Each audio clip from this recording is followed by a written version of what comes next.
कन्ना यारी या कहानी सुनो? अभी तक मेरा अपना फेवरेट जो होने वाला है वो सुनाया ही नहीं आपने वो हमें लिखना बाकी है। कन्ना यारी गद्दारी इश्क नाम है गारदा, दोस्ती करते हैं फिर झूठ भी बोलते हैं, धोखा भी देते हैं, इश्क का तो नाम निशान यहाँ है नहीं, जो कि बिल्कुल ऐसे ही है यहाँ पे।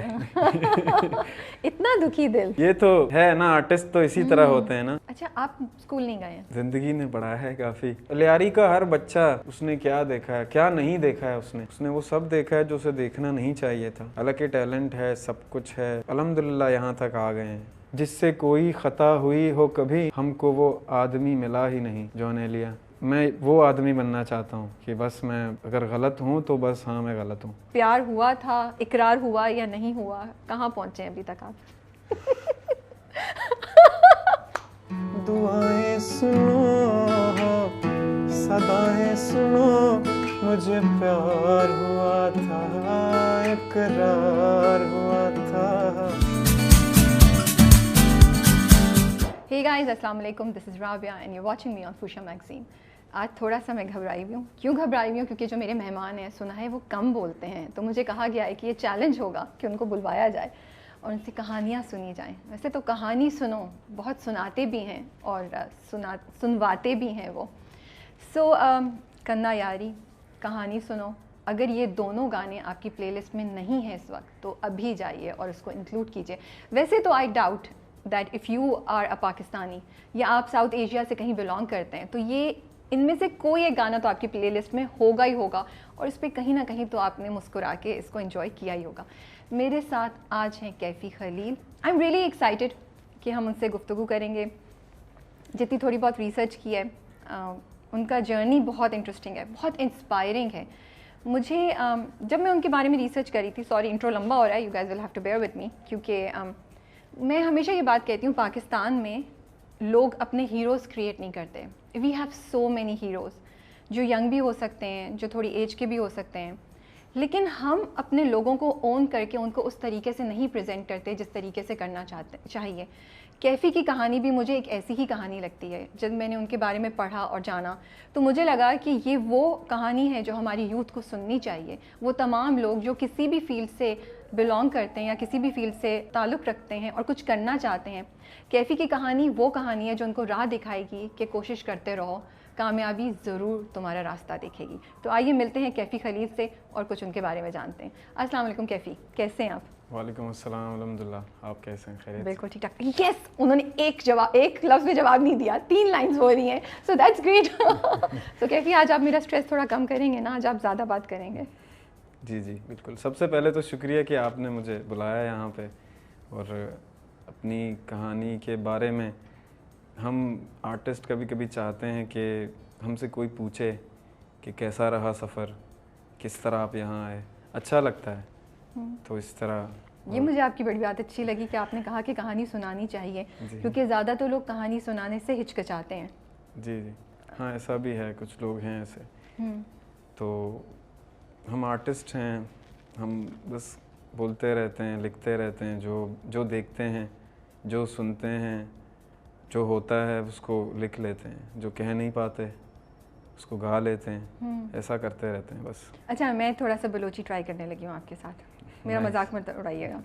अगर मैंने कोई बात नहीं, गलत ही बोला तो बोलिएगा, सही बोल रही हूँ। आप सीखें सब बलूची, क्योंकि मैं मोस्टली अभी जो कुछ नए मेरे और बलूची आने वाले हैं वो भी बहुत अच्छे हैं। अगर वर्ड टू वर्ड आप उनको समझेंगे तो बहुत अच्छा है। जैसा कन्ना यारी का मीनिंग है वो बहुत कैची है, वो बहुत अच्छा है। अगर वो डायरेक्टली समझ आए तो ज़्यादा अच्छा लगेगा। वशत के, जी सही बोला मैंने? जी जी, खुशामदीद। जी जी, ठीक है जी। अच्छा, दूसरा तचतोरा, तो चितोरे तो चितोरे। हाउ आर यू, आप कैसे हैं? तो सही है, मैं उसी आसपास कहीं घूम रही हूँ। जी जी जी, ठीक है ना? अच्छा, मनी नोम राबिया अंत, सही बोला? जी जी, या सही बोला? बिल्कुल बिल्कुल मनी नोम राबिया अंत, मनी नाम राबिया, ऐसा मनी नाम राबिया है, मेरा नाम राबिया है। मैंने कहा थोड़ा हम भी बलोची ट्राई करते हैं। थोड़ा तो चलता है, थोड़ा सा। आप पहली बार बोल रहे हैं, इसका कोई मसला नहीं। तो मैं बलोची गाने सुन रही थी तो मैं इंस्पायर हुई थी, मैंने कहा यार एक तो बलोची के लफ्ज़ तो आने चाहिए राबिया तुम्हें भी। सो आई थिंक सही हो गया, पास हो गई मैं। जी जी बिल्कुल। अच्छा मुझे ये बताएं, कन्ना यारी या कहानी सुनो, कौन सा फेवरेट है आपका अपना? फेवरेट तो अभी तक मेरा अपना फेवरेट जो होने वाला है उस पे भी मैं वो सुनाया ही नहीं आपने वो हमें लिखना भी। बाकी है। वो बाकी है अभी तो मैं मज़ीद सीख रहा हूँ। बस मेरी हमेशा से यही दुआ है कि ये सीखने की मेरी चाहत ख़त्म कभी ना हो, बस मैं सीखता रहूँ। तो कहानी सुनो, उसके बारे में ये था कि जब मैंने ये कंपोज़ किया था, बहुत पुरानी बात है, गुनगुनाते हुए एक तर्ज बन गया, ये लाइन बन गया, फिर कुछ ये वो रिकॉर्ड भी कर लिया एक आध दफ़ा। फिर भी मुझे लगा कि मैंने अभी तक इंसाफ नहीं किया इस ट्रैक के साथ, म्यूज़िकली भी लिरिकली भी। खैर मैं तो एक आर्टिस्ट हूँ, सिंगर हूँ, लिखना एक अलग इल्म है ना, वो एक अलग चीज़ है। तो कोशिश किया मैंने दोबारा लिखने का और अच्छा हो गया, लोगों ने सुन लिया, उनको पसंद आया। और इसी तरह मैंने भी थोड़ा सा नोटिस किया कि हाँ वाकई मैंने कुछ अच्छा लिखा है। That's so cute. मैंने भी नोटिस किया। अक्सर यूँ होता है कि हम आर्टिस्ट अपने सॉन्ग नहीं सुनते ना, जो बनाते हैं वो ज़्यादा नहीं सुनते, क्योंकि हमें ऐसा लगता है कि अभी तक वो चीज़ नहीं है, वो काम अभी तक नहीं किया है, वो नहीं किया है, ये नहीं किया है, तो ये है। लेकिन जैसे ही माहौल बन जाता है तो सुन लेते हैं। और कन्ना यारी भी इसी तरह, मेरा एक पुराना कंपोजिशन था, लेकिन उसको मैंने रिकॉर्ड नहीं किया था। अच्छा। वो एक नया ख्याल था, मैंने रखा था यही इसीलिए कि भले ज़रा मैं संभलूँ, ख़ुद को संभालूँ, देखूँ कि इस पे क्या करना है। क्योंकि जिस तरह की ये बलूची शायरी है, हमारी शायरी जो बलूची शायरी है वो ज़रा डिफरेंट है। हम लियारी में रहने वाले बलूच थोड़ी अलग बलूची बोलते हैं, जैसे बलूचिस्तान में अलग बलूची है, प्योर बलूची है, हमारी बलूची ज़रा डिफरेंट है हर जगह। तो इसी वजह से मैं इसी ख्याल में था कि इसकी शायरी ज़रा नई शायरी है, तो नए जनरेशन के लिए है, तो मैं इसको रख लेता हूँ। तो इसी तरह इस जर्नी में वो मुझे काम आया। तो जब जुल्फ़ी की कॉल आई आपको, तो उस वक्त आपके जहन में था कि मैं यही गाना इस्तेमाल करूं, क्योंकि ये, या बाद में किस पॉइंट पे सोचा कि ये वाला गाना निकालता हूँ मैं अपनी कलेक्शन में से? ये इसके अलावा और 2-3 तैयार मेरे पास ट्रैक थे। जब जुल्फ़ी भाई ने तो मुझे मैसेज किया, उस वक्त तो वो आलम कुछ अलग था मेरे क्या लिए। आलम था वो? मैं देख रहा था, SMS आया है, hi I am Zulfi, I am a music producer, मैं आपको कॉल करना चाहता हूँ अगर आप फ्री हैं तो। मैंने कहा जुल्फ़ी भाई को तो मैं सुन रहा हूँ एक अरसे से, ये वो जुल्फ़ी भाई प्रोड्यूसर, ये आप तो ऐसे उठ के बैठ गए होंगे ना, हाँ, लेटे मैं लेटे। रात का वक्त था। मैंने पहले भी वो BTS में बताया था ना कि एक दोस्त मेरे साथ था, वो भी सो रहा था, तो मैंने बहुत एक्साइटेड था कि उसको जगाऊं, ये मैसेज आया, मैंने बस रुक जाता हूँ। फिर मैंने मैसेज उनको किया, जी आप कॉल करें, फिर उन्होंने कॉल किया, मैंने उनकी आवाज़ सुनी, मैं पहचान गया, मैं बहुत एक्साइटेड था। बोला ये वो आपको सुना है, आप अच्छा काम कर रहे हो, ये बहुत अप्रिशिएट किया। और उनसे बात करके ऐसा नहीं मुझे महसूस हुआ कि मैं पहली दफ़ा उनसे बात कर रहा हूँ।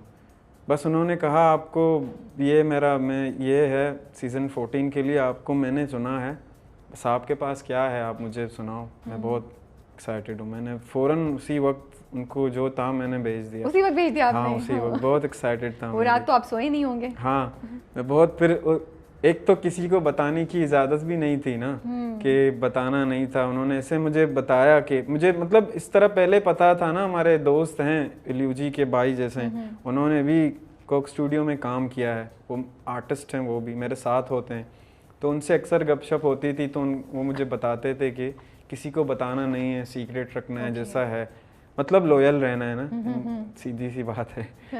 तो मुझे अंदाज़ा था कि नहीं ये फ़िलहाल बताना किसी को नहीं, और किसी को भी मैंने नहीं बताया। कितना मुश्किल टाइम होगा, दिल चाह रहा होगा।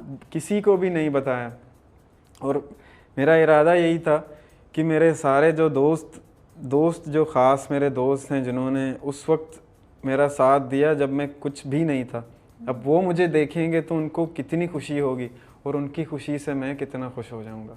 ये मेरे लिए बड़ी बात है। इस चीज़ का मैंने कैसे इंतज़ार किया ये मैं नहीं बता सकता। तो कितने महीने लगे आपको उस टाइम से लेके गाना रिलीज होने तक? तकरीबन सफ़र कितना महीनों सफ़र का? 7 से 8 महीने तक का सफ़र था। और बहुत मैं घर पे भी किसी को भी नहीं बताया, जो मेरे मतलब करीबी वो हैं जो काम पे मेरे साथ होते हैं, जो उनके साथ में आया जाया करता था, उनको मैं बताया था कि भाई ऐसा सीन है, यहाँ जाना है, बताना किसी को नहीं। उनको भी मैं हर बार यही बताना नहीं किसी को बताना नहीं। तो आप कितने 3 गाने लेकर गए थे जुल्फी के पास? मैं उनको 3-4 गाने मैंने उनको सेंड किए थे कि ये ट्रैक हैं, ये हैं, ऐसा है। तो कना यारी भी उस वक्त था, वो भी मैंने सेंड किया। वो उन्होंने सुना कि ये आपने खुद, मैंने कहा मैंने खुद लिखा है। बोला मैं इसको मैं सुन रहा हूँ इसको, मुझे कुछ टाइम दो। मैंने कहा जी। तो इसी तरह उनको ये पसंद आया बहुत। कहा कि आपने लिखा है। मैंने कहा आधा तो मैंने लिखा है, तो बाकी अगर आप इसको सिलेक्ट करते हैं तो मैं पूरा लिख लूँगा। और आपसे, और सबसे अच्छी बात ये थी उनके साथ काम करने में, उन्होंने कहा नहीं कि ये मत करो, वो मत करो, ऐसा नहीं लिखो, वैसा नहीं लिखो, ये जिस तरह आप लिख रहे हो वैसा लिखो। तो जिस तरह मेरे साथ कनेक्टेड था ये गाना, हालात को लेकर और लोगों को लेकर। कना यारी गद्दारी इश्क नाम है गा रहा था। दोस्ती करते हैं फिर झूठ भी बोलते हैं, धोखा भी देते हैं। इश्क का तो नाम निशान यहाँ है नहीं, जो कि बिल्कुल ऐसा ही है यहाँ पे। इतना दुखी दिल। ये तो है ना, आर्टिस्ट तो इसी तरह होते हैं ना। हम हर चीज़ को बहुत करीब से महसूस करते हैं और देख लेते हैं कि क्या है सीन। तो इश्क के बारे में है, सबसे ये है कि कना यारी का जो मेन थीम ये है कि इंसानों के बारे में है कि क्या करना चाहिए और क्या कर रहे हैं। तो जब आपने पहली बार पूरा गाना सुना, उस वक्त आपकी क्या फील थी? दिल में कैसा फील हो रहा था? मतलब वो आपकी क्रिएशन जो आप अपने कमरे में बनाते थे, वो एक प्रॉपर कोक स्टूडियो में रिकॉर्ड हो रही है, आप सुन रहे हैं, आर्टिस्ट आपके साथ कोलैबोरेट कर रहे हैं, क्या फीलिंग्स थी उस वक्त आपकी? ये मैं बहुत एक्साइटेड था इस काम के हवाले से। नहीं। फिर क्या दिल टूटा भाई? अगर आंसू ही नहीं आए तो फिर? असल में ऐसा होता है ज़िंदगी में ना, सब चीज़ एक बार हो जाता है। मैं ये समझता हूँ बस इंसान एक ही बार रो देता है। अच्छा। उसके बाद फिर मुझे लगता है मैं कैफी से डीप बातों में नहीं जीत सकती। ये मैंने जितनी बातें इनकी सुनी है ना, ये बड़ी गहरी बातें करते हैं। अच्छा खैर, तो आप बता रहे थे कि वो जब सुना तो आप बहुत खुश थे। हाँ, बहुत खुश था उनके साथ, जुल्फी भाई के साथ काम करने में। और कोक स्टूडियो, मैंने पहले भी इंटरव्यूज़ में बताया था कि मैं कोक स्टूडियो बहुत ज़्यादा सुनता था। उन सीज़न के रिलीज़ होने का इंतज़ार करता था और इतना एक्साइटेड होता था कि कौन सिंगर हैं, और नया भी होता था, उसके बारे में भी मैं रिसर्च करता था कि ये कहाँ यहाँ कैसे आया है, इस प्लेटफॉर्म में इसका गाना कैसे होगा। ऐसे ही पहले एक वेबसाइट में आते थे उनके अपने ऑडियोज़ रिलीज़ होते थे, मैं वो डाउनलोड कर लेता था। तो मेरे लिए ये बहुत बड़ी बात है कि मैंने कोक स्टूडियो में परफॉर्म किया है कि इस तरह, वो भी इस तरह का ट्रैक, और अपनी ज़बान में, बलोची, पूरा बलोची ज़बान में। और मेरा अपना एक कंपोजिशन जिसको मुझे बाकायदा इजाज़त दी गई है कि आप इसको जैसे कर सकते हैं वैसा ही है। अच्छा, आप स्कूल नहीं गए हैं? जी बिल्कुल भी? या 1-2 जमातें पढ़ी हुई आपने? मैंने ज़िंदगी ने पढ़ा है काफ़ी, बाकी वैसे तो नहीं, ऐसा नहीं हुआ है कभी भी। मुझे शौक़ तो था लेकिन ऐसा नहीं हुआ। चाहता था कि मैं भी पढ़ूं, मज़ीद इंसान बनने की कोशिश करूं, लेकिन आर्ट की तरफ जब मैं फोकस हुआ तो मैं यहाँ एक अलग दुनिया है। अगर आर्ट से इश्क होता है तो सब चीज़ें आसान हो जाती हैं, समझना, समझाना। ये हो गया ये करामात हो गया मेरे साथ। तो क्या हालात ऐसे थे जिसकी वजह से आप नहीं जा सके, या आप जैसे कह रहे हैं आर्ट की तरफ इंटरेस्ट हो गया, बचपन से ही उसमें थे कि स्कूल में दिल नहीं लग रहा था, या क्या? हालात भी ऐसे थे और ऐसा नॉर्मल है, आप सबको तो पता है, हर किसी के साथ कुछ ना कुछ ऐसा होता है जो नहीं भी होना चाहिए लेकिन होना भी ज़रूरी है, ये एक अलग सीन है ना। तो है ऐसे थे हालात, लेकिन अल्हम्दुलिल्लाह उस वक्त भी मस्त रहते थे, लेकिन बहुत सारी चीज़ें दस्तरस में नहीं थी। पढ़ाई कुछ और, जैसा म्यूज़िक सीखना, म्यूज़िक के स्कूलों के लिए मैं यहाँ वहाँ घूमा करता था। उस वक्त कोई होता नहीं था गाइड करने वाला। म्यूज़िक मेरे फैमिली टर्म्स में है, खून में है। आपके फादर? हाँ, मेरे फादर बलूची म्यूज़िशियन थे, बलूची बेंजू वगैरह प्ले करते थे। मैं छोटा होता था तो उनके पास मैं बैठ के हर वक्त उनके पास सिर्फ सुनने के लिए, उनको देखने के लिए। तो वो एक बात उनकी मुझे हमेशा याद थी, वो बोलते थे कि ये सबको बोलते थे, ये मेरा बच्चा सबसे अलग होगा, सब बच्चों से अलग होगा, आप सब देख लो। मैं बस उनको सुन के मुझे अच्छा लगता था, फिर मैं उनके इंस्ट्रूमेंट प्ले करने की कोशिश करता था। उन्होंने सिखाया आपको कभी वो? हाँ, कुछ मैंने प्ले किया। जी जी। हाँ, तो वो क्या दावतों पे बजाते थे, कहीं जगह जाके बजाते थे, किधर किधर प्ले करते थे वो जो बलूची फोक जो हमारे सिंगर होते थे पुराने, जैसा जिन्होंने जो लैला ओ लैला गाना किया है, जो बहुत सारे मशहूर, हाँ, उनके साथ उनके दूसरे सिंगर्स वगैरह, उनके साथ उन्होंने काम किया है। और महफिलों में, रिकॉर्डिंग्स में एक वो होता है, हम बलोचों में वो भी करते हैं, जिसको हम तो कहते हैं कि खैर हम कहते हैं धमाल, धमाल कहते हैं उसको। उस तरह का धमाल नहीं है, ये एक सूफ़ी धमाल है, वो रूहानी मामलात होते हैं वो वाले, वहाँ भी वो बहुत जाया करते थे। नहीं, एक सूफ़ी रूहानी मामलात में वो ज़्यादा वहाँ जाया करते थे। और मैं ज़्यादा बहुत पहले मैं ज़्यादा सूफ़ी सुनता था, सूफ़ी म्यूज़िक से मैं ज़्यादा अट्रैक्ट होता था।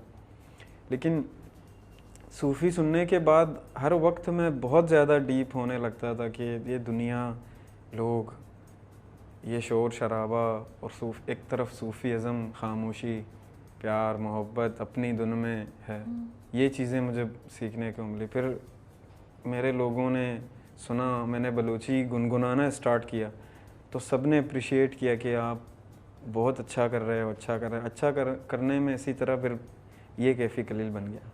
अच्छा, ये बताएं, अब्बू के साथ, अब्बू बुलाते थे, क्या कहते थे आप उन्हें? अब्बा बुलाते थे। अब्बा। तो अब्बा के साथ कोई गाना था जो आप कभी गुनगुनाते थे उनके साथ, जब वो बैठे होते थे आप भी साथ गा रहे होते थे? कोई ऐसी याद है उनके साथ? उनका एक गाना है, मैंने कंपोज भी किया था, मेरी अम्मा के लिए उन्होंने कंपोज किया था खुद। जी, तो वो बहुत प्यार करते थे उनसे, बहुत सारे गाने लिखते थे उनके लिए। तो वो बाहर जब जाते थे ना कॉन्सर्ट्स में, तो काफ़ी कॉन्सर्ट महीनों तक होते थे वहाँ बहुत जगहों पे, तो वो वहाँ होते थे। तो वहाँ से उस दौर में फ़ोन वगैरह तो नहीं होता था, वो नहीं कैसेट में रिकॉर्ड करके बेचते थे।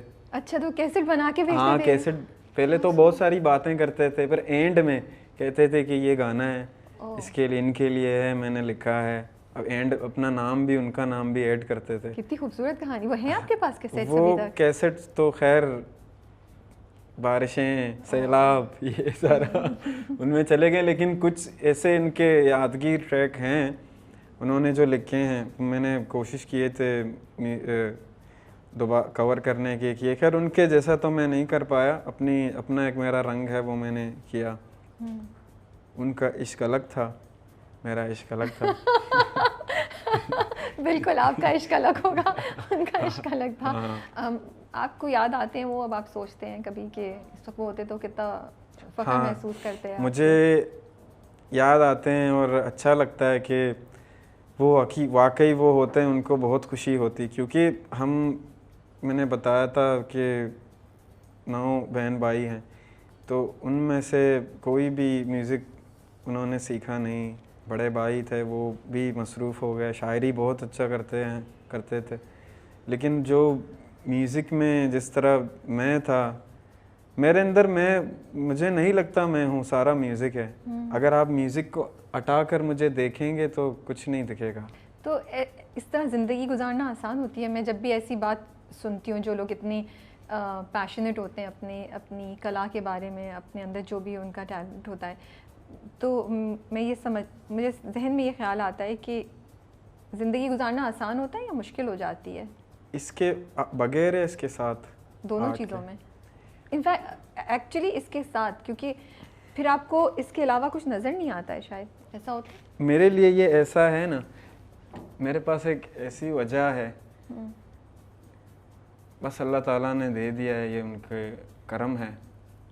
जब मैं बोल नहीं पाता तो गा लेता हूँ, रो नहीं पाता तो भी गा लेता हूँ, जब मुस्कुराना मुश्किल होता है तब भी गा लेता हूँ, तो सारा मेरा रिकवर हो जाता है ये।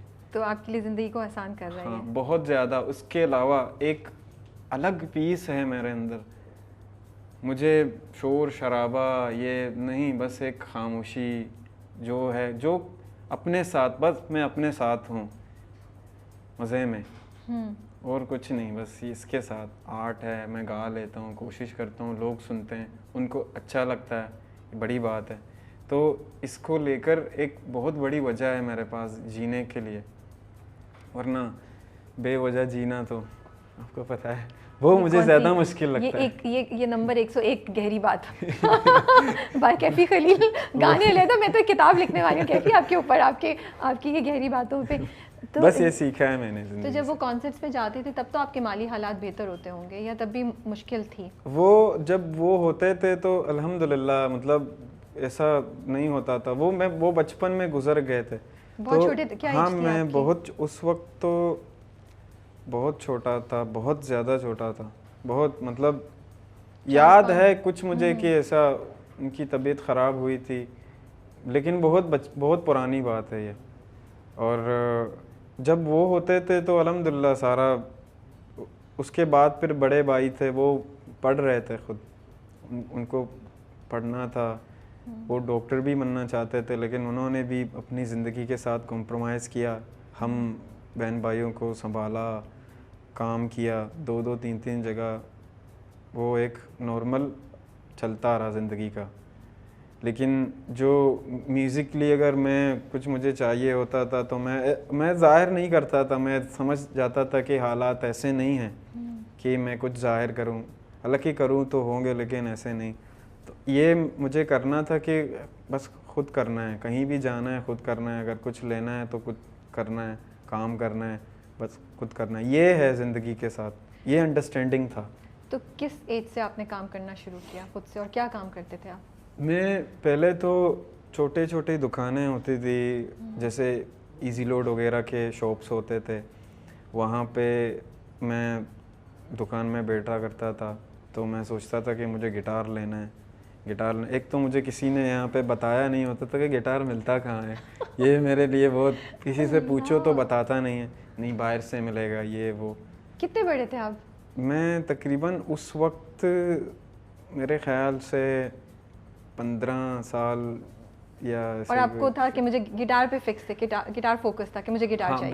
बहुत जुनून था गिटार का, मुझे बहुत जुनून था। और मेरे पास वो टेप होते थे, टेप छोटा नहीं जिसमें कैसेट होते थे, मेरे पास जितने भी मोस्टली जो मशहूर पाकिस्तानी बैंड होते थे उनके कैसेट्स होते थे, मैं बहुत सुनता था। पॉप म्यूज़िक बहुत सुनता था, बहुत ज़्यादा, किसका गाना आ रहा है। हाँ, आपका या सबसे ज़्यादा किसको सुना हुआ है?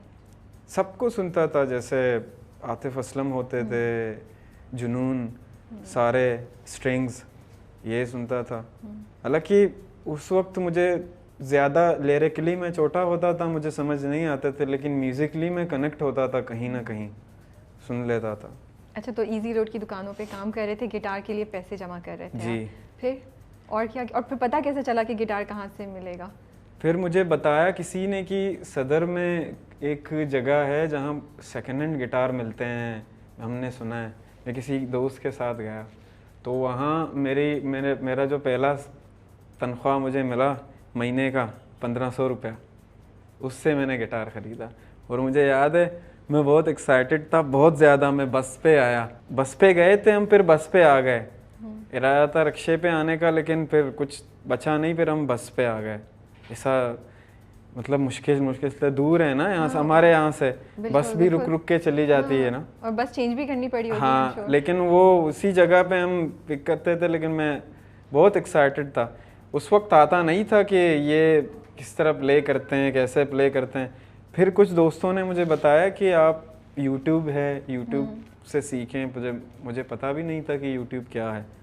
फिर इसी तरह मेरा इंटरेस्ट बढ़ता गया, बस सीखना है सीखना है। कुछ यूट्यूब के मदद से मैंने सीखा बेसिक कुछ।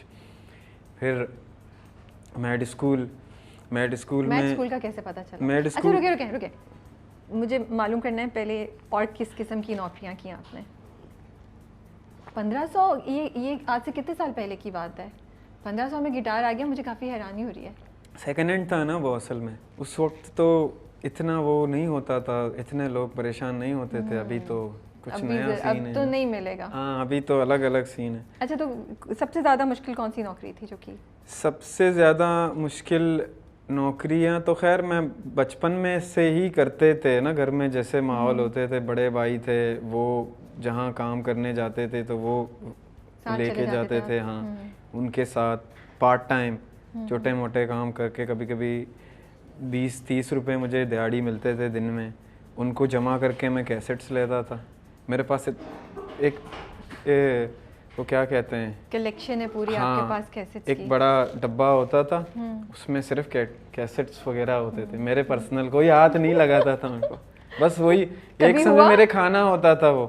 हाँ बहुत सुनता था म्यूजिक। कभी किसी ने हाथ लगाया तो कुछ हुआ घर में? हाँ घर पे वो होते हैं ना, होते हैं ऐसे बहन भाई, छोटे बहन भाई तो होंगे ना, आपसे जो करीब हैं। बड़े होते थे, सबसे छोटा मैं होता था ना, कोई सुनता नहीं था मेरा। लेकिन जब म्यूजिक के बारे में बात आती थी तो मैं जिन बन जाता था। हाँ फिर डरते थे कि इसका ये हाथ नहीं लगाओ, ये बहुत ये करेगा वो करेगा। तो घर वाले सपोर्ट करते थे कि म्यूजिक की तरफ जा रहे हैं, कुछ कर नहीं रहा जिंदगी में और काम, या सब सही था? सब नॉर्मल था। ये अच्छी बात थी कि वो उन्होंने रोका नहीं मुझे, ये नहीं रोका कि मत करो। मैं हमेशा अपने दुनिया में मस्त रहता था, कहीं गा रहा हूँ, कहीं पता नहीं कहाँ गा रहा हूँ, कहीं कौन सी जगह पे मैं गा रहा हूँ, कहीं कहाँ नज़र आ रहा हूँ। सबसे ज़्यादा नौकरी मुश्किल ये लगी कि वो घर बनाते हैं ना, वो मजदूरी वाला काम, वो हम क्या कहते हैं उसको, ईंट और सीमेंट होता है, हाँ वो सीमेंट के साथ, हाँ वो उठा के।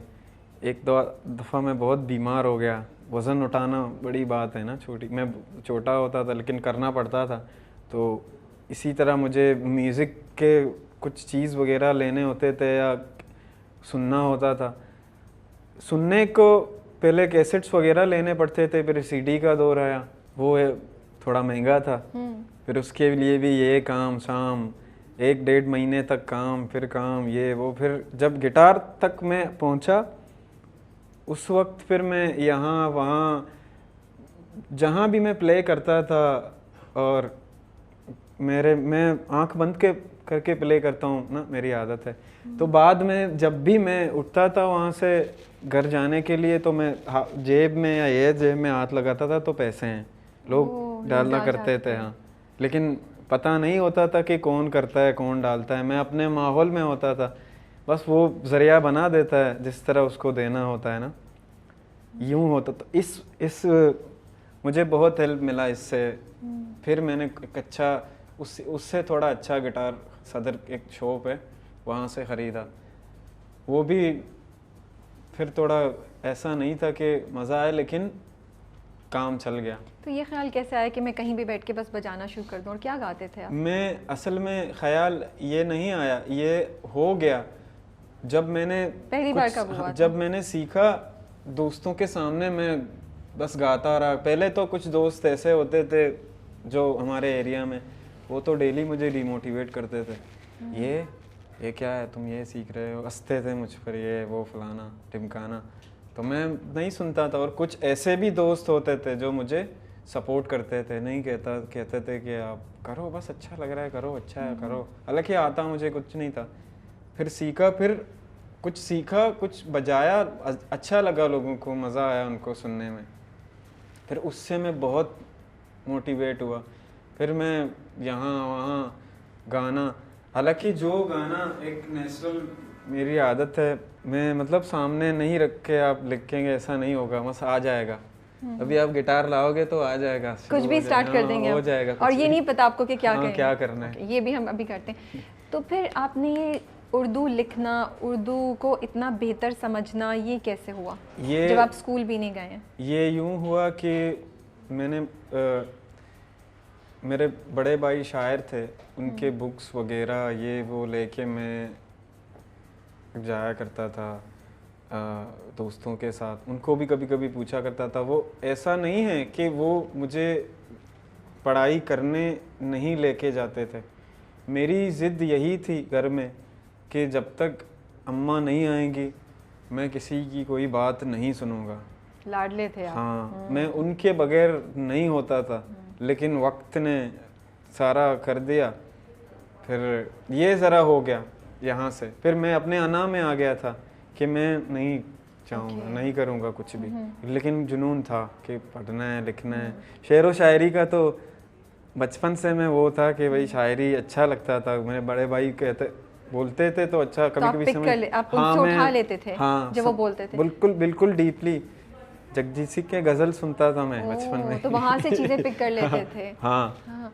लेकिन आप ये भी बताते ना कि जो दोस्त स्कूल जाते थे आप हाँ, उनसे भी सीख लेते थे। उनको वो अक्सर कहते भी थे कि हम आपको लेके जाएंगे चुपके चुपके से क्लास में, आपको जो है ना बिठा देंगे। हाँ, वो यूनिफॉर्म पहना के बिठा देंगे। मैं डरता था, मैं बोला नहीं नहीं मार पड़ेगी, नहीं नहीं नहीं आऊँगा। मार से वैसे भी डर लगता था ना, तो नहीं आऊँगा, आप समझा दो। फिर छुट्टी मुट्टी वाले दिन हम बैठते थे, वो इज्जी कराते थे।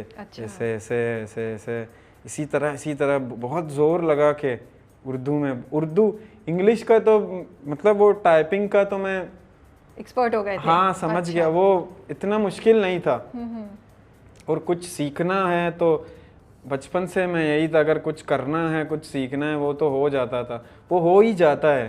किसी को कुछ अगर करना होता है, हाँ, ये मैंने नोट किया है। तो मतलब आप कह रहे हैं, बिकॉज कैफी मुझे बताया था कैमरा कि फ़ोन पे मैसेजेस का ट्रेंड था, तो ये मैसेज जब करते थे वहाँ से भी बहुत सी लैंग्वेज उन्होंने पिक की, इंग्लिश और उर्दू की हिज्जे वगैरह। तो मैट स्कूल पे आते हैं अब हम, उसका पता चला आपको, वहाँ गए आप? वहाँ मुझे किसी दोस्त ने बताया कि ऐसा ऐसा है, फ्री में गिटार सिखा रहे हैं, सर आमिर ज़की का सुना है? मैंने बोला हाँ सुना है, वो तो बहुत बड़े। वहाँ मिले थे आपको आमिर ज़की? जी, मैंने बोला वो तो बहुत बड़े गिटारिस्ट हैं, मैं उनका फ़ैन हूँ। ये बोला हाँ वो सिखा रहे हैं। मुझे यकीन नहीं आया, मैंने कहा ये बस बोल रहा है ऐसे ही। भाई तुम चलो ऑडिशन है। मैंने कहा नहीं नहीं छोड़ो, पैसे वैसे नहीं है मेरे पास, वो बहुत पैसे लेंगे। नहीं आप चलो, लेके गया मुझे। मैं गया थोड़ा वहाँ मैड स्कूल में। एक तो मैं बहुत नर्वस था, उस वक्त सर आमिर ज़की नहीं थे, तो जो ऑडिशन तक एक दूसरे सर थे, सर फराज रिजवी, वो थे। वो भी बहुत अच्छे सर थे हमारे। उन्होंने ऑडिशन लिया, मुझे कुछ एक आध कोड्स आते थे। मैंने गाना स्टार्ट किया तो उनको अच्छा लगा कि ये गा भी रहा है। तो हालांकि 2-3 महीने गुजर चुके थे उस कोर्स के। वो लियारी के कुछ बच्चों को फ्री ऑफ कोर्स सिखाते थे, इसी तरह कोई एक प्रोजेक्ट था उनका। लेकिन वहाँ भी बहुत यादगीर मेरा वक्त गुजरा है। मैं तो वहाँ बहुत कुछ सीखने गया था और बहुत कुछ सीखा वहाँ से। उस माहौल से मैंने देखा कि वाकई कि गिटार वगैरह किस तरह प्ले करते हैं, म्यूज़िक को किस तरह सीखने की वो रखते हैं। वहाँ से इस तरह ये मैड स्कूल का स्टार्ट हुआ। मैड स्कूल जमजमा पे है? जी जी। तब ऑल द वे आते थे? जी, बड़ा लंबा टाइम लगता होगा। वो यूँ होता था कि इनका वैन होता था हमें लेने, लेकिन हम मेरे घर के पास तो नहीं आता था। खारदर जो है ना, वहाँ तक आते थे। तो यहाँ से घर से खारदर हम पैदल में जाया करता था, कभी कभी पैदल। एक दफ़ा बस एक पहले में जब पहला मुझे बुलाया था, दूसरे में तो गलतफहमी ये हो गई थी कि मैं समझा था 2 बजे गाड़ी निकलेगी, मैं लेट हो गया था। ये गलतफहमी हो गई थी, मैं गाड़ी निकल चुकी थी और मुझे फिर फ़ोन आया कि आपको तो आना है, आपका एक छोटा सा परफॉर्मेंस है, आप सेलेक्ट हो चुके हैं, आपको लोग सुनने आ रहे हैं, ये वो, आप अभी से ये वो। ऐसा हुआ। मैंने बोला अभी तो जाना है। मैंने फ़ोन किया, संडे का दिन था, फ़ोन किया कुछ दोस्तों को, दोस्त घूमने गए हुए हैं सारे। ऊपर से जल्दी में मैं निकला। अक्सर मैं निकलता हूँ, मुझे कुछ पैसों की ज़रूरत नहीं होती थी, मतलब हो जाता था, कोई वो नहीं होता था, खाना शाना मिल जाता था, ये काफ़ी होता था, बाकी कुछ नहीं चाहिए था ज़िंदगी से। वो मिल रहा है खाना वगैरह, ये होता था। तो किराया वगैरह नहीं था मेरे पास। मैंने फ़ोन भी खूब किए, दोस्त बहुत दूर हैं। फिर इसी तरह पैदल पैदल काफ़ी देर लगी मुझे वहाँ पहुँचने में। मैं पहुँचा भी एक आप खस्ता हालत पैदल में। पहुँचे? हाँ, एक मैंने रिस्क लिया था बस ये। वाओ, कितनी देर लगी आपको पहुँचने में? 2 मुझे घंटे? 1.5 घंटे, 1 घंटा 40 मिनट शायद ऐसे ही कुछ लगा। मैं बहुत स्पीड में ये वो इतना, अगर हम मतलब देखना चाहें इतना तो दूर नहीं है।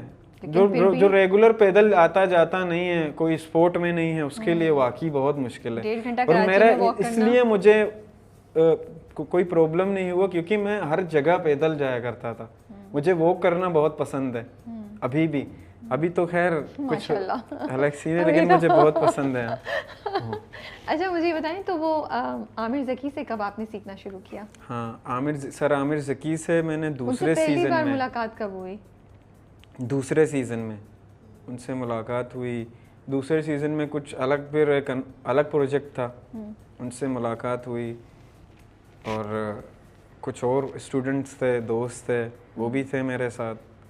उनसे भी बहुत कुछ सीखा और बहुत ब्लेसिंग है कि उनके जैसे इंसान से कुछ सीखना। वो हमारे सामने बैठ के प्ले करते थे, हम डर जाते थे। वो ऐसे गिटार प्ले करते थे, उनका एक अलग जुनून होता था। तो हम क्लास का वक्त होता था, मैं एक्साइटेड होता था बहुत कि जाना है, बस जाना है, पहले तैयार होके जाना है, बस जाना है, या पहले या गाड़ी से पहले पहुंचना है। गाड़ी आई नहीं है, हम होटल में बैठे हुए हैं, चाय पी रहे हैं, गाड़ी आ रही है। ये अच्छे दिन गुजरे? हाँ, बहुत अच्छे दिन गुजरे। तो कभी आमिर ज़की ने तारीफ़ की, कुछ कहा उन्होंने आपके बारे में जो आपको अब याद आता हो? हाँ, उन्होंने जब लास्ट में हमारा प्रोजेक्ट हुआ, उनका जो एक परफॉर्मेंस था, एक थिएटर था, थिएटर पे हमें गिटार प्ले करना था, मुझे गाना भी था। मुझे गाना था, गिटार भी प्ले करना था, तो मुश्किल हो रहा था। फिर सर ने कहा इसको गिटार नहीं प्ले कराते हैं। उसने एक बात हमें समझाया था कि एक इंसान 2 चीज़ परफेक्टली नहीं कर सकता। एक आर्टिस्ट या कोई बहुत बेहतरीन गिटार बजाएगा या वो सिंगिंग करेगा बस। तो वो सही कहता था। मैं उस वक्त ज़रा नर्वस भी होता था। तो एंड के दिन में उन्होंने अप्रिशिएट किया, हाथ लगाया, बोला बहुत अच्छा काम किया आप लोगों ने, चल इसी तरह काम करते रहो आप, ये वो बहुत अच्छा लगा हमें। वो तो बहुत मतलब इस पहले वाले से बहुत शॉर्ट वो था, कोर्स का टाइमिंग। हाँ, शॉर्ट था। मैंने देखा आप कॉन्सर्ट पे कुर्सी पे बैठ के आप गिटार के साथ गा रहे होते हैं। हाँ, तो हाँ। यही स्टाइल आगे भी रखने का प्लान है या आप कोशिश करेंगे कि, बिकॉज मैंने ये भी सुना है कि आप बैंड अपना बनाने की कोशिश कर रहे हैं, या क्या अभी प्लान है या खुद अकेले ही करना चाह रहे हैं? अभी ये ज़्यादातर मेरे सुनने वालों पे भी डिपेंड करता है, वो मुझे किस लिहाज से सुनना चाहते हैं, या सिर्फ मुझे अकूस्टिक सुनना चाहते हैं। ज़्यादातर लोग मुझे अकूस्टिक सुनते हैं। और बैंड्स के अभी तक जो मेरा बेस्ट परफॉर्मेंस है बैंड के साथ, इंशाल्लाह वो अभी मेरा इरादा है कि किस तरह रखना है, किस तरह नहीं रखना है। क्योंकि मेरा हमेशा से फोकस यही रहा है कि लोग मुझे ज़्यादातर अकूस्टिक सुनते हैं, उनको ज़्यादा अकूस्टिक अच्छा लगता है मेरा। तो अब ऐसा कुछ मुझे करना है कि बैंड के साथ भी उनको वो मज़ा आए, उनको वो फील आए। सही बात है, हाँ, कि आपकी जो चीज़ है वो ख़राब ना हो जाए जी। और उनको भी सबसे अच्छी बात, ज़रूरी बात यही है कि वो एंजॉय करें। जब वो एंजॉय करेंगे तब मैं एंजॉय कर पाऊँगा। बचपन में बुलिंग भी फेस किया आपने? लोग आपको तंग करते थे? हाँ, ये तो काफ़ी। क्या होता था और किस तरीके से आपको लगता है कि उसने आपको एक इंसान की हैसियत से तब्दील किया है? क्या आपके अंदर अच्छाइयाँ या आपके अंदर स्ट्रेंथ डाली है? मैं शुरू से ऐसा मतलब खामोश मिजाज होता था, किसी से मेरी बातचीत ये वो ज़्यादा नहीं होती थी, या अपने एरिया में या कहीं भी। तो अक्सर मैं जाया करता था, डरता भी था कि गिटार है मेरे हाथ, क्योंकि इंस्ट्रूमेंट है और इसको कोई हाथ लगाएगा अच्छा नहीं लगेगा। मुझे अपनी फ़िक्र नहीं होती थी कि कोई मुझे कुछ कहेगा, मुझे बस ये फ़िक्र ज़्यादा सताती। डरता इस वजह से था कि मेरा ये गिटार है, इसको कोई फेंके नहीं, इसको कोई तोड़े नहीं, मुझे अच्छा नहीं लगेगा कि इसको कोई हाथ लगाए, कोई तोड़े इसको। ये मैं बहुत कुछ ऐसे होते थे कि आवाज़ देते थे, ये फलाना ढिमकाना। अभी अल्हम्दुलिल्लाह वो भी इज़्ज़त करते हैं। तो ये बस। उस वक्त गुस्सा नहीं आता था आपको? क्या करते थे आप जब गुस्सा आता था? गुस्सा तो आता था, गुस्सा बहुत सारी चीज़ों पे आता है इंसान को, लेकिन मैं फिर वही बात कहता हूँ ना कि मेरे पास एक रीज़न है अपने आप को शांत रखने का।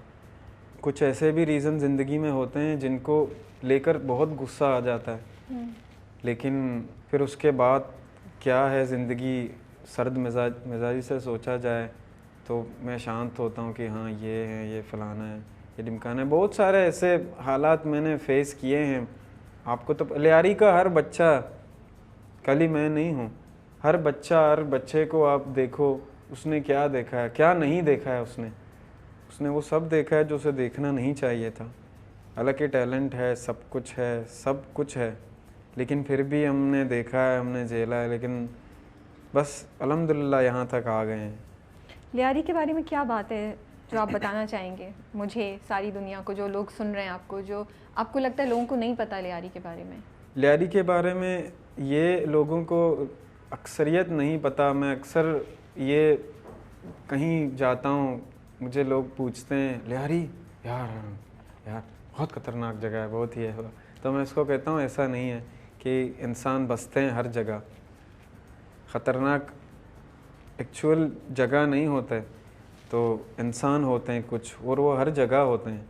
हम ये नहीं कह सकते।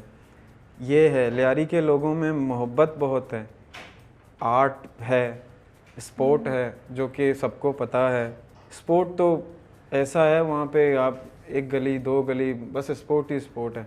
जो कुछ भी था, जैसा दिखाया गया है, वो अगर था भी उसका तो खैर जिक्र नहीं करते हैं, लेकिन पॉजिटिविटी बहुत है अभी भी।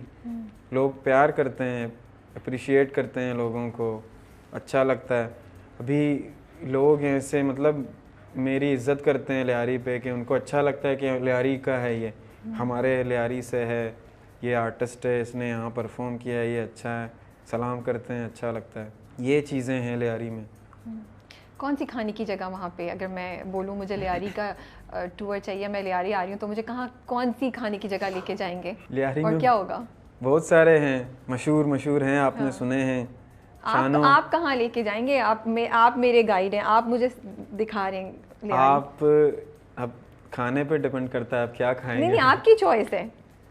वहाँ मशहूर है कि है शानो बारबेक्यू, बलूची थी, बहुत मशहूर है और बहुत टेस्टी है। शानो बारबेक्यू, हाँ, बलूची बारबेक्यू है। हाँ, बलूची टेस्ट है उनका, बलूची टेस्ट, हर चीज़ वहाँ पे है। ठीक है, मतलब वो जगह भी बहुत, तो वो अच्छा नीचे बैठ के वो जो कालीन होता है उसका वाली जगह? जी हाँ, इसी तरह। तो हम फिर वहाँ जाएंगे, फैमिलीज वगैरह भी जाते हैं वहाँ पे, और बहुत मशहूर है। व्लॉग्स वगैरह भी उस पे बने हैं बहुत सारे। अच्छा, इंशाल्लाह आप, ठीक है, तो एक तो हम वहाँ जाएंगे। एक और जगह कहाँ आप कहेंगे कि लियारी जा रही हैं तो यहाँ ज़रूर जाइएगा, ये बहुत खूबसूरत है, इस पे बिकॉज मैंने देखा बहुत कलरफुल है, रंगीन है, बहुत आर्ट बहुत क्रिएट किया हुआ है, चीज़ें बहुत बनी हुई। तो कोई एक ऐसी जगह है जो आप मुझे बोलेंगे वो ज़रूर आप जाके देखिएगा, आपको अच्छा लगेगा? ऐसी तो बहुत सारी जगह हैं, लेकिन जो आप जगह की बात कर रहे हैं वो खूबसूरत है। वो एक गली है, अच्छा, हाँ, उसको बनाया गया है, वो भी है, हमसे नज़दीक है, वहाँ भी जा सकते हैं, वो खूबसूरत है। उसके अलावा भी जो ग्राउंड हैं वहाँ पे फुटबॉल ग्राउंड्स हैं बहुत अच्छे, अभी कुछ बने हुए हैं, कुछ बन रहे हैं, और बच्चे बहुत खेलते हैं उनको, मतलब जुनून से खेलते हैं, छोटे छोटे बच्चे। रात को वो सब माहौल है, वो भी इसी तरह कलरफुल है। ओके, वो भी इसी तरह कलरफुल बनाया गया है, अभी नया ग्राउंड है। तो आपने कभी खुद अपने लियारी के लोगों के लिए बजाया है, परफॉर्म किया है? कभी ऐसा हुआ है कोई किसी एक ग्राउंड में बैठ के सब लोग बैठे हुए हैं और कैफी जो है वो गा रहे हैं? नहीं, अभी तक ये कॉन्सर्ट मेरा मतलब इरादा है इंशाल्लाह इस तरह का कि एक कॉन्सर्ट में रखूं पूरे लियारी में। लोग जितने भी लियारी के लोग हैं जो पॉसिबल, जो मुझे सुनना चाहते हैं, उनकी तमन्ना है वो आए, मुझे लाइव सुने बाकायदा, और सुने मुझे लाइव। मुझे तो सब सुने लाइव, बस मैं बस गाता रहूँगा, मेरी ख्वाहिश है, और कुछ नहीं करूँगा मैं। जब आपके गाने आना शुरू हुए यूट्यूब पे, तब लोगों ने पहचानना शुरू किया होगा आपको कि अच्छा ये इसके गाने आ रहे हैं, और फिर कोक स्टूडियो के बाद तो एक अलहदा ही शनाख्त आपको मिली होगी। तो क्या हुआ, कभी ऐसा हुआ गली में गए, लोगों ने कंधों पे उठा लिया और नारे लग रहे हैं? नहीं, ऐसा तो नहीं हुआ, लेकिन जब जाता हूँ तो लोग आवाज़ देते हैं, हाँ। वाह कैफ़ी ऐसा करते हैं, अच्छा लगता है, मतलब अप्रिशिएट करते हैं, उनका स्टाइल है अप्रिशिएट करने का। तो मैं ज़रा मतलब सीधा सादा मिजाज का हूँ ना, बस खामोशी से चलना फिरना, मुझे ये चीज़ पसंद है बहुत। आजिज़ी बहुत ज़्यादा, मुझे ऐसा ही मतलब रहना है इसी तरह। आपने मैं आपका एक इंटरव्यू सुन रही थी तो आप कह रहे थे कि रात को म्यूज़िक क्रिएट करना आपके लिए बहुत दफ़ा चैलेंज हो जाता था, मुश्किल होता था, क्योंकि बाहर एक तो क्योंकि वो घर साथ साथ जुड़े हुए, तो आवाज़ें आती थी बहुत ज़्यादा, उससे भी थोड़ी रुकावट होती थी। कभी बाहर कुछ हंगामा हो रहा है या बाहर कुछ हालात ऐसे हैं, हाँ वो उसके बारे में कुछ बता सकते हैं, क्या होता था? क्या वो स्टिल हम फेस करते हैं। अब हमें दूसरा सवाल ये था कि क्या वो अभी तक ऐसा ही होता है? हाँ अभी तक है। उसकी रीज़न ये है कि अभी इंशाल्लाह देखते हैं आगे, मेरा इरादा है कि पर्सनल स्टूडियो बनाने का, और इंशाल्लाह क्योंकि मेरा अपना घर है ना वो, और घर का माहौल आपको पता है कि डिफरेंट होता है। पीछे गली है, बच्चे शो, अभी तो ये है कि मैं बाहर रिकॉर्डिंग्स होते हैं, मैं बाहर चला जाता हूँ, और काम जो होता है वो भी मुझे कहीं करना होता है तो मैं अपना लैपटॉप लेके अपनी चीज़ें लेके आप निकल जाता हूँ। हाँ मुझे काम करना है, क्योंकि मैं म्यूज़िक का काम मोस्टली मैं खुद करता हूँ, ये करता हूँ। तो कुछ दोस्त हैं मिक्सिंग मास्टरिंग का करते हैं, और वो भी म्यूज़िक का करते हैं, कुछ उनके आइडियाज़ होते हैं, लेकिन ये चीज़ मतलब ये शोर शराबा हम फेस करते हैं, ये बहुत नॉर्मल है हमारे लिए। अब आदत हो गई है। हाँ आदत हो गई है। कभी फ्रस्ट्रेशन नहीं होती, क्या यार मैं इस वक्त मुझे ये रिकॉर्ड करना था और अभी ये हंगामा हो रहा है, अभी ये शोर मच रहा है? ऐसा बहुत दफ़ा हुआ है, लेकिन करना वही ना, करना है तो अगर मैं उस पर फोकस करूँगा तो नहीं कर पाऊँगा। इरादा मेरा वही है, वो करना ज़रूरी है, चाहे कुछ भी हो। तो वो पहला गिटार जो लिया था वो अभी तक है आपके पास?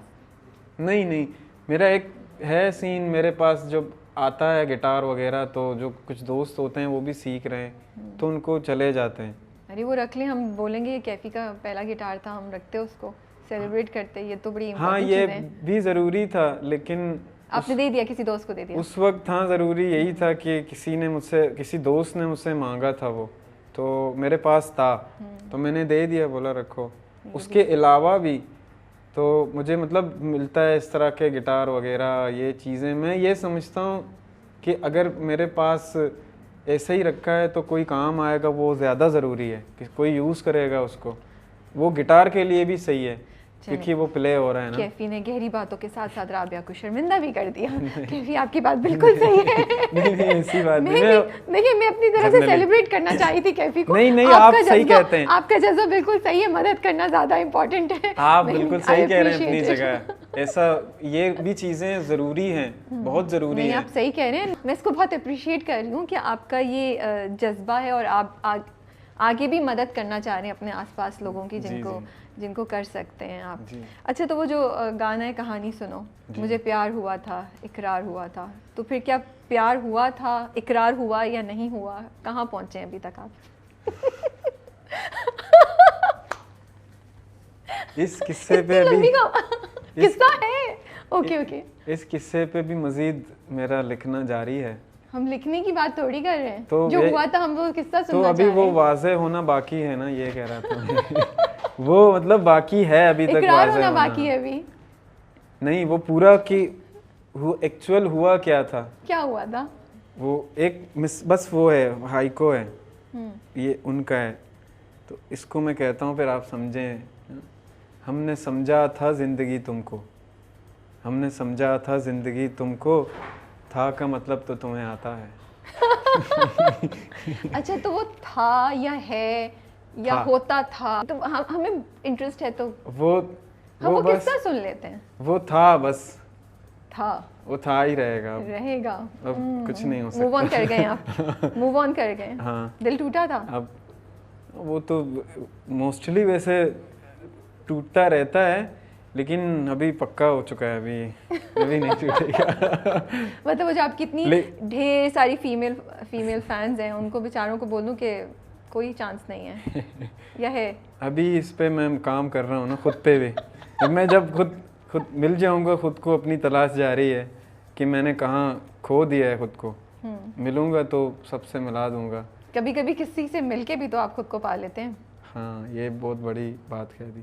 पर कभी कभी किसी से मिल के भी हम खुद से नहीं मिल पाते, ये भी एक वो मुश्किल उनसे है मिलना ना। ज़रूरी नहीं है, हाँ। वो मिलना मैं मिलना काउंट नहीं करती हूँ, उस मिलने को हम फिर निकाल वही दें। वही वही नहीं मिलना तो वही मुलाकातें हो रही हैं अभी, वो जो सही वाली मुलाकातें वो अभी हुई नहीं है। हाँ, अभी तक रह गया है ना सब। मैंने बताया था कि इस कहानी का अभी जो मेन किरदार है, जो मेन इस कहानी में हुआ क्या था, क्या क्या क़यामत हुआ था, वो भी बाकी है। ये हम रखेंगे अगले इंटरव्यू के लिए जी, इंशाल्लाह, जब हम बिल्कुल। कुछ अरसे बाद दोबारा मुलाकात करेंगे।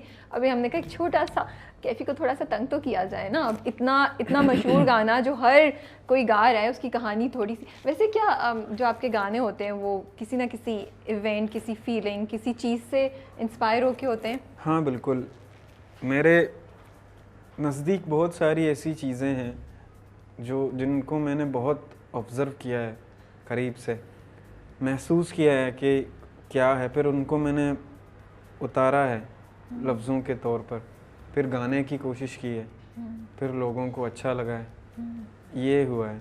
जो मैंने देखा है, जो कुछ भी हो, हर इंसान की ज़िंदगी में बहुत सारी चीज़ें होती रहती हैं। हमारे दोस्तों की ज़िंदगियों में, करीबी लोगों की ज़िंदगियों में होता रहता है, तो उनको देखते हुए ये सारा सब बन जाता है। तो पहली बार जब एक बड़े कॉन्सर्ट पे परफॉर्म किया तो क्या फीलिंग्स थी आपकी? क्या उस वक्त घबराए हुए थे, एक्साइटेड थे, सोच रहे थे क्या होगा?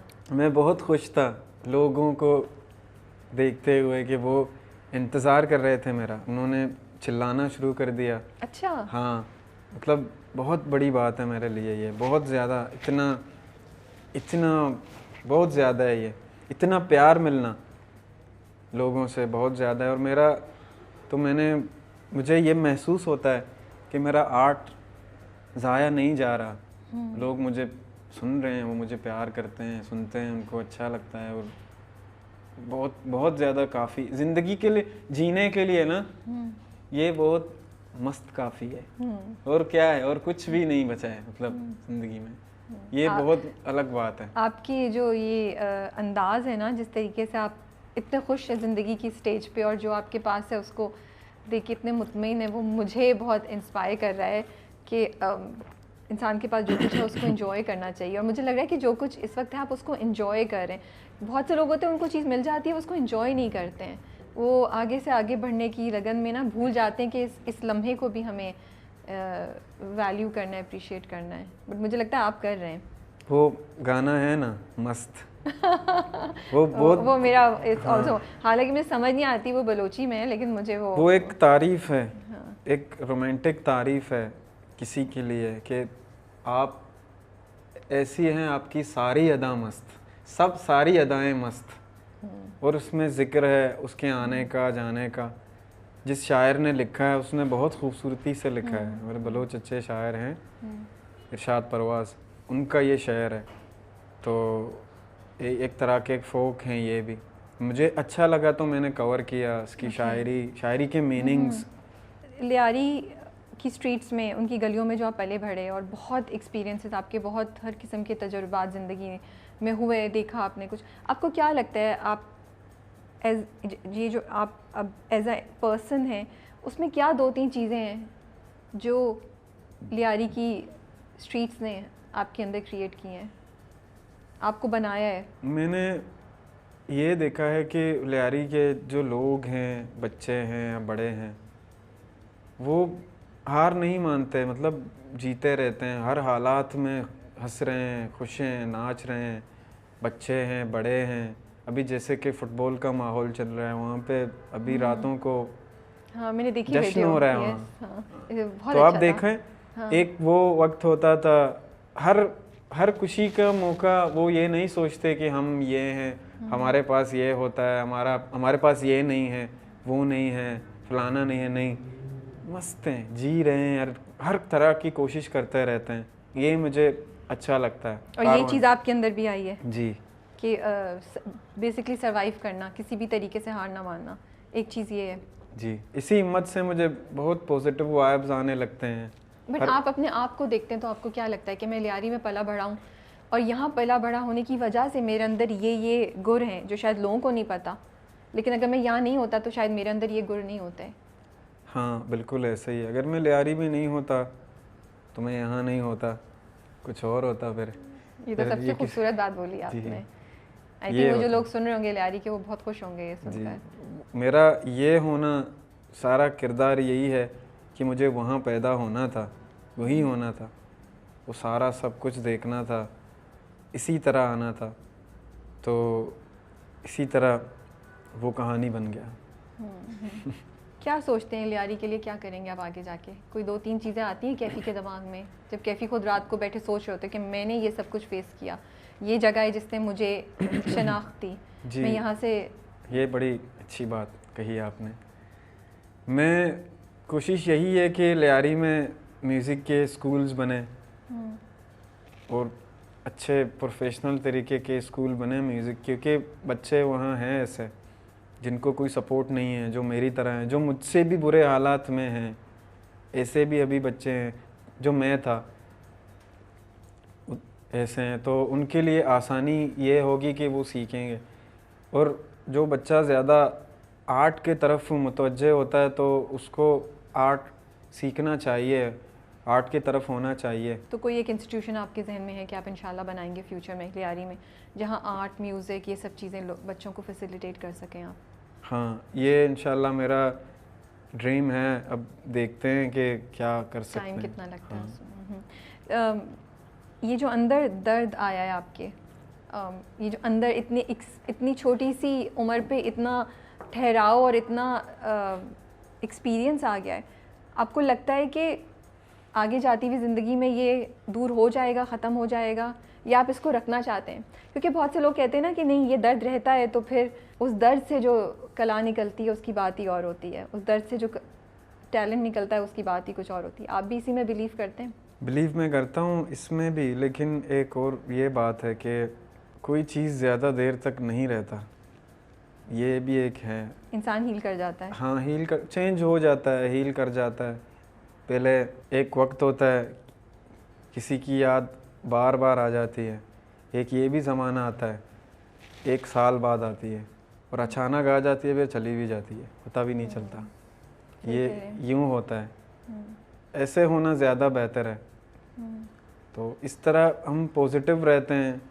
नहीं खैर, नए नए दर्द तो मिलेंगे ज़िंदगी में वो तो उनके बारे में नए दर्द मिल रहे हैं भाई, नई कहानियाँ आने वाली हैं वो तो होंगे ना। अब नई कहानी सुनो, 3.0 आने वाला है, शायद नई कहानी उससे रिलेटेड कुछ ऐसा आने वाला है। बिग बैंग एंटरटेनमेंट का जो नया ड्रामा आ रहा है मुझे प्यार हुआ था, उसमें आपका गाना एज OST यूज़ हो रहा है, जिसमें हानिया है और वहाज है, जावियार है, बदर महमूद उसको डायरेक्ट कर रहे हैं और सिद्रा ने उसको लिखा है।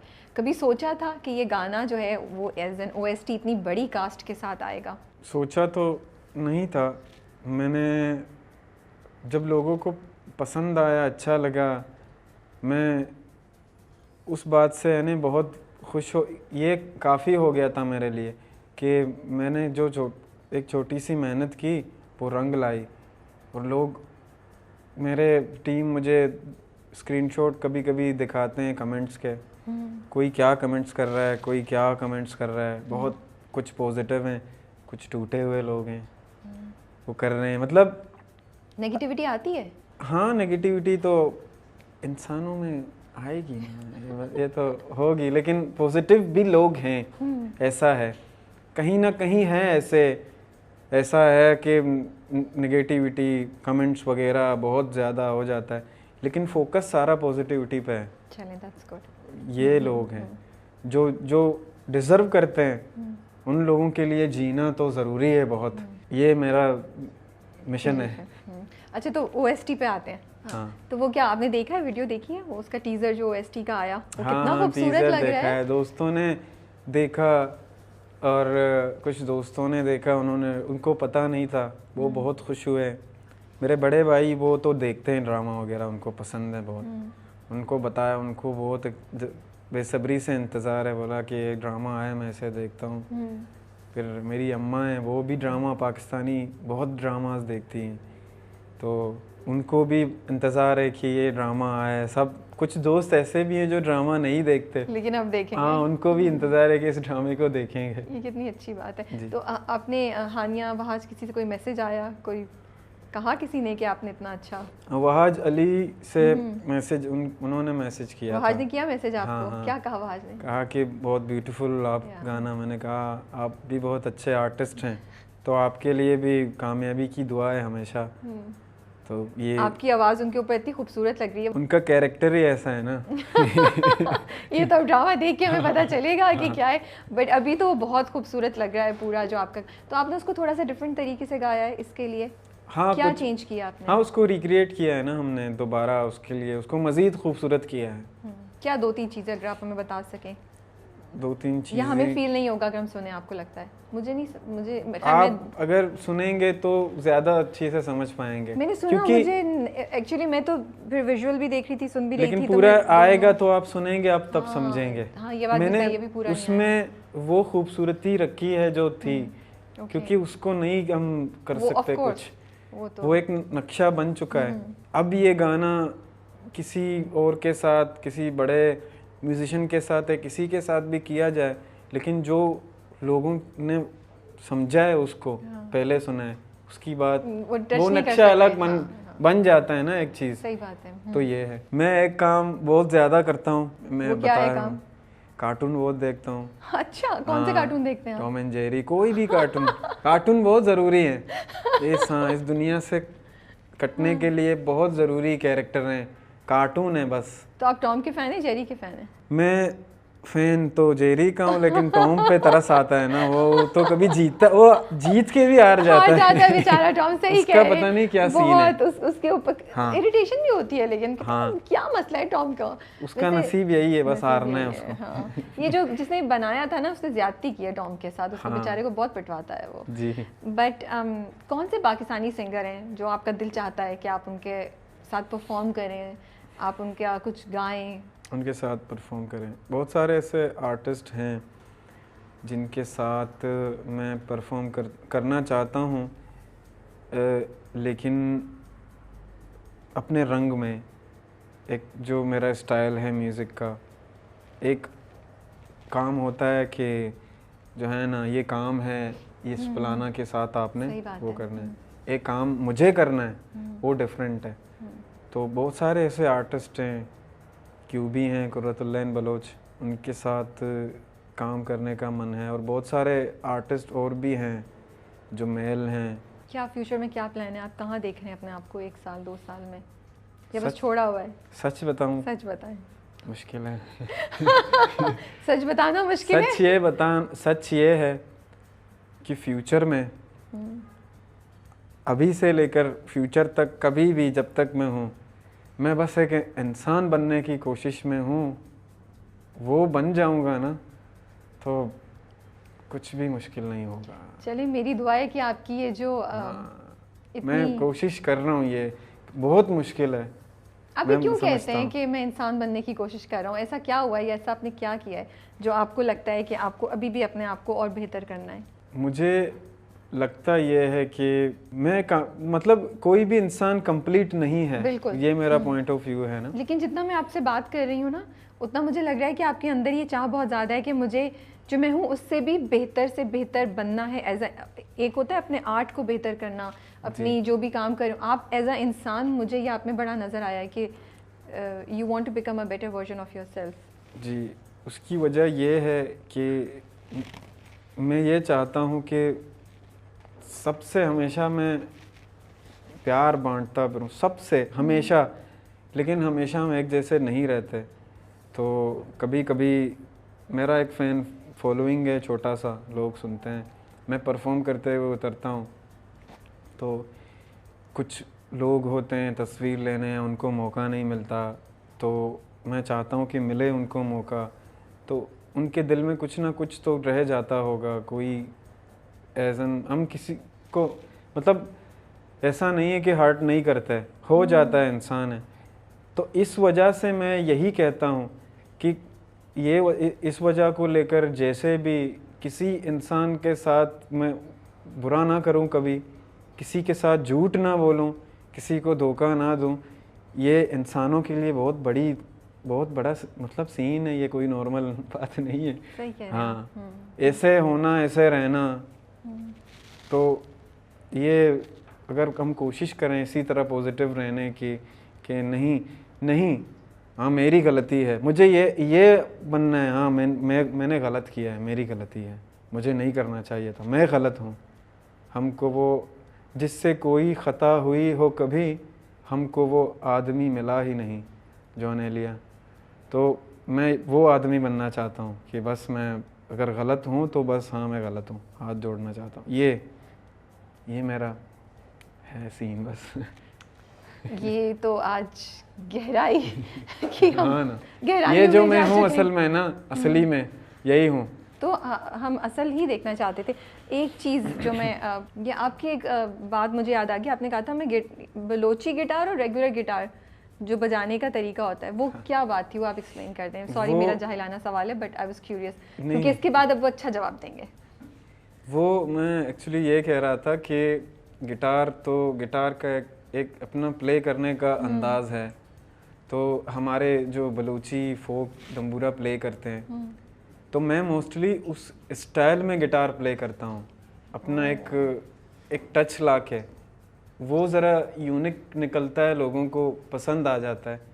तो अपना एक वो दम्बूरा का स्ट्रमिंग होता है उसके जैसा, इसीलिए वो ज़रा डिफरेंट होता है। ये मैं ये कहना चाह रही हूँ। इन्होंने मुझे ऑफ कैमरा बता दी थी, बट मुझे ये बड़ी इंटरेस्टिंग बात लगी, क्योंकि मुझे लगता है शायद ये पहले हैं जिन्होंने इस स्टाइल से गिटार को यूज़ किया है।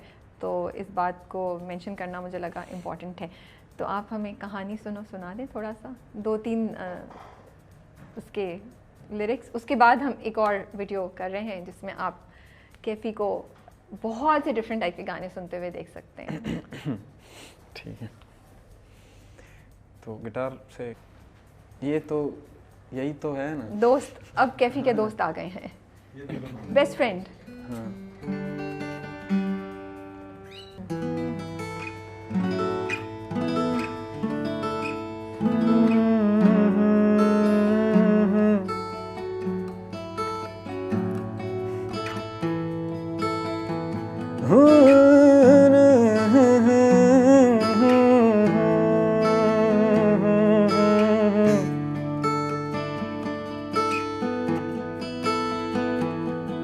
नहीं मुश्किल वफा, जरा देखो यहाँ, तेरी आँखों में बसता है मेरा जहां। कभी सुन तो जरा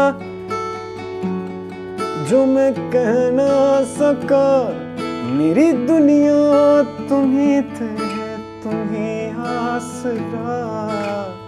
दुआएं सुनो, सदाएं सुनो, मुझे प्यार हुआ था, इकरार हुआ था।